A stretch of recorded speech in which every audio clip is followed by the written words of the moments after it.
നമസ്കാരം. ശ്രീനാരായണ ഗുരുവിന്റെ സന്ദേശം ഇന്ന് ഏറെ പ്രസക്തമെന്ന് ഫ്രാൻസിസ് മാർപ്പാപ്പ. ഗുരു ലോകത്തിന് നൽകിയത് എല്ലാവരും മനുഷ്യകുടുംബത്തിലെ അംഗങ്ങളാണെന്ന സന്ദേശമാണ്.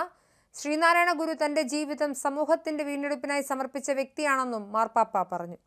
ശിവഗിരി മഠത്തിന്റെ നേതൃത്വത്തിൽ വത്തിക്കാനിൽ നടക്കുന്ന സർവ്വമത സമ്മേളനത്തിലാണ് ഫ്രാൻസിസ് മാർപ്പാപ്പയുടെ പരാമർശം. രാഷ്ട്രങ്ങൾക്കിടയിലും വ്യക്തികൾക്കിടയിലും അസഹിഷ്ണുതയും വിദ്വേഷവും വർദ്ധിച്ചു വരുന്ന കാലത്ത് ഗുരുവിന്റെ സന്ദേശം ഏറെ പ്രസക്തമാണെന്നും സർവ്വമത സമ്മേളനത്തിലെ ആശീർവാദ പ്രഭാഷണത്തിൽ മാർപ്പാപ്പ അഭിപ്രായപ്പെട്ടു. മതസമ്മേളനത്തിൽ റോമിലെ ജോർജിയൻ യൂണിവേഴ്സിറ്റി ഇന്റർഫേസ് ഡയലോഗിന്റെ അധ്യക്ഷൻ ഫാദർ മിഥുൻ ജെ ഫ്രാൻസിസ് ആണ് മോഡറേറ്റർ ആവുക. ഇന്നത്തെ പ്രധാന സെഷനുകളിൽ archbishop Mar George Jacob Koovakkad, Karnataka speaker UT Khader, Panakkad Sadiqali Shihab Thangal, Chandy Oommen MLA father Davis Chiramel, Swami Veereshwarananda, Swami Shuddhanandagiri തുടങ്ങിയവർ പ്രസംഗിക്കും. വിവിധ രാജ്യങ്ങളിലെ മതവിഭാഗങ്ങളിൽ നിന്നുള്ള സമ്മേളന പ്രതിനിധികളുടെ സ്നേഹസംഗമത്തോടെയാണ് കഴിഞ്ഞ ദിവസം വത്തിക്കാൻ സിറ്റിയിൽ സർവ്വമത സമ്മേളനത്തിന് തുടക്കമായത്.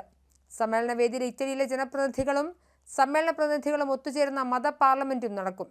ഗുരു രചിച്ച ദൈവദശകം പ്രാർത്ഥനാ സമ്മേളനത്തിന്റെ തുടക്കത്തിൽ ഇറ്റാലിയൻ ഭാഷയിൽ മൊഴിമാറ്റം ചെയ്ത് ആലപിക്കും. ഫ്രാൻസിസ് മാർപ്പാപ്പയുടെ വിവിധ മതപ്രതിനിധികളുടെയും സാന്നിധ്യത്തിലാണ് ഇന്ന് ദൈവദശകം വത്തിക്കാനിൽ മുഴങ്ങുക.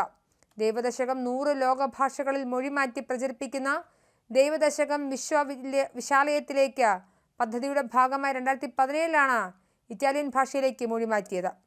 ശ്രീനാരായണ ഗുരുവിന്റെ സ്മരണയിൽ മാനവ സ്നേഹത്തിന്റെ ആത്മീയ കേന്ദ്രമായ വത്തിക്കാനിൽ നടക്കുന്ന സർവ്വമത സമ്മേളനത്തിലും ലോക പാർലമെന്റിലും ഫ്രാൻസിസ് മാർപ്പാപ്പയുടെ സാന്നിധ്യമുണ്ടായത് വലിയ രീതിയിൽ വാർത്തയായിരുന്നു. Italy, Bahrain, Indonesia, Ireland, UAE, England, America തുടങ്ങി 15-ൽ പരം രാജ്യങ്ങളിൽ നിന്നുള്ള വിവിധ മതപ്രതിനിധികൾ ചടങ്ങിൽ പങ്കെടുത്തു.